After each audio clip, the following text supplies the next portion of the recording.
Okey, kita teruskan kita punya pembelajaran untuk mendarab pecahan. Okey, yang pertama, kita tahu kalau kita darab, ini awak dah belajar dulu masa di tahun 5.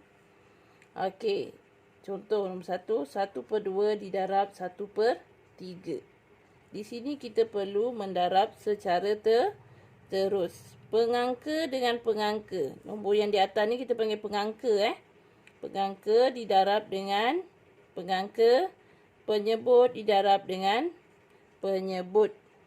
Okey, untuk yang pertama ini, kita tengok 1 darab 1 sama dengan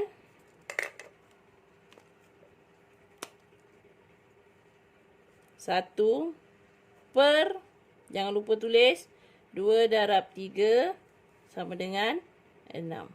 Okey, kita tengok jawapan di sini. 1/6. 1/6 ini paling mudah, tak perlu dikecilkan. Okey. Contoh yang kedua, 4/7 darab 1/4. Masih lagi konsep yang sama. Kita darab secara terus. Okey. 4 darab 1, 4. 7 darab 4, 28. Okey, kita tengok di sini 4/28.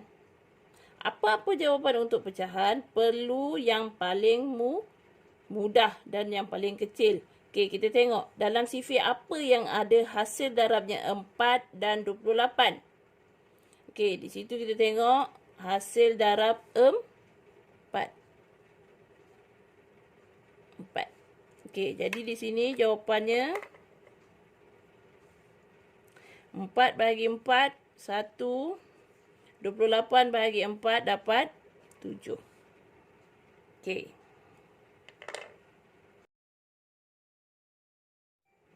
Okey, kita tengok soalan nombor 3. 2/5 didarab 2, 2/3. Okey, bila kita jumpa di sini pecahan dan nombor bercampur. Yang ini kita perlu tukarkan kepada pecahan tidak wajar. Okey, kita salin balik. 2/5 didarab 3 darab 2, 6 tambah 2, 8. 8/3. Penyebut ni masih sama. Penyebut masih sama. Okey, so kita darab secara terus. Akan dapat di sini 16. 2 darab 8, 16/15. Okey, ini adalah pecahan tidak wajar. Jadi kita mesti jadikan dia nombor bercampur semula. Jadi per kita tahu adalah bahagi. Jadi kita bahagikan. 16 dibahagi 15. 16 bagi 15, 1. 1 darab 15, 15.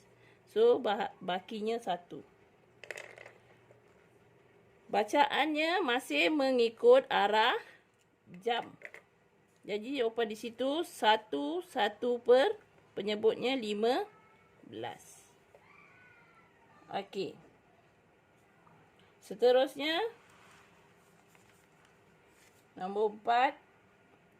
Dua-dua nombor bercampur. Jadi dua-dua kita perlu tukarkan kepada pecahan tidak wajar.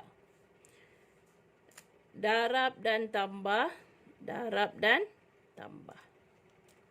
Okey. 3 darab 2, 6 tambah 1, 7. 7 per penyebutnya 3. Darab 5 darab 4, 20 tambah 2, 22. 22/5. Okey. Masih lagi darab secara terus. Okey, kalau nampak di sini 22 darab 7 kita tak boleh congak. Kalau awak boleh congak, baguslah. Kalau tak boleh congak, awak tulis saja di tepi dia. 22 darab 7. Okey, kita darab saja. 14 letak 1. 154. So, 154 per 3 darab 5, 15. Okey. Jawapan pecahan tidak wajar. Jadi di sini kita buat bentuk lazim. 154 dibahagi 15. Okey, kita ambil dua nombor.